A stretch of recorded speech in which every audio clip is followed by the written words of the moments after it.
So why does influence and persuasion exist? Why is it important? The reason is that knowledge is expanding faster than ever before. And it would sound ridiculous to say that anybody is a complete expert and knows everything about any one topic. Like nobody knows everything about raising capital. Nobody knows everything about self-storage. You might know a lot about managing a self-storage facility, but do you know how to construct one?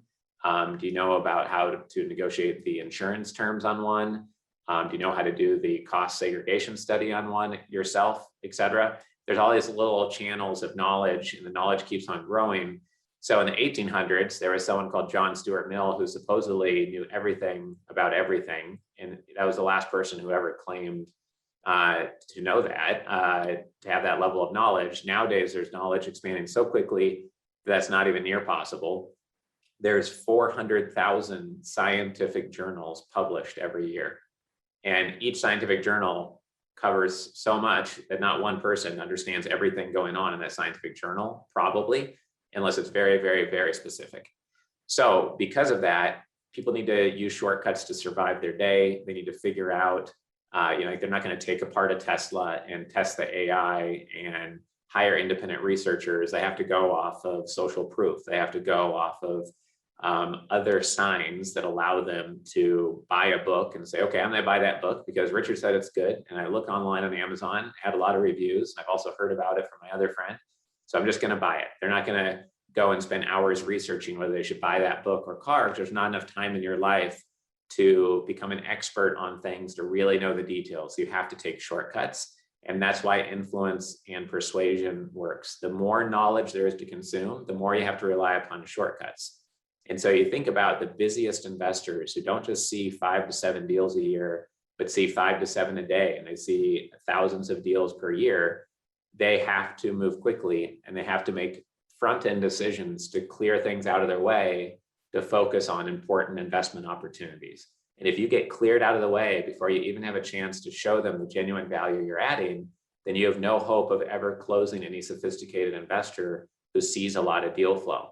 In other words, the more that knowledge expands, which is happening exponentially, and the more that there's more competition in your field, the more emails that we're all getting every day, the more important it is to understand influence and persuasion and have these strategies really dialed in, because the busiest of investors will be ever more busy than they were before, and they will have less time to vet things up front and figure out who's real, who's credible, and not.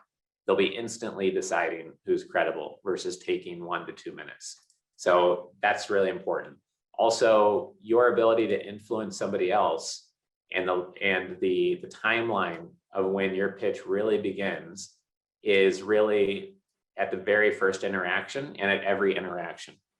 So just like if this is your first workshop with us, if I showed up in sweatpants and a torn t-shirt with a dark background, you can't see half my face because the lighting's horrible, and I'm unshaven and I don't speak clearly, et cetera, that's all going to affect the first 5 seconds of your first impression of this workshop and of our brand, versus if things are clear and professional and helpful and you hear of genuine strategies that help you move forward.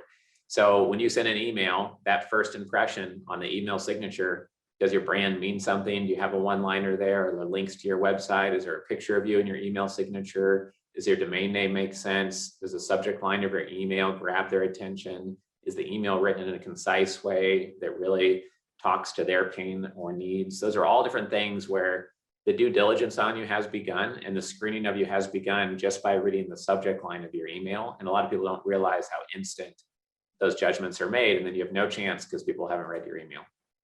That's how quickly a lot of investors have to move. Like it or not, that's just reality. It's just gravity. So you can complain about it, but it's just going to get worse the busier that investors get.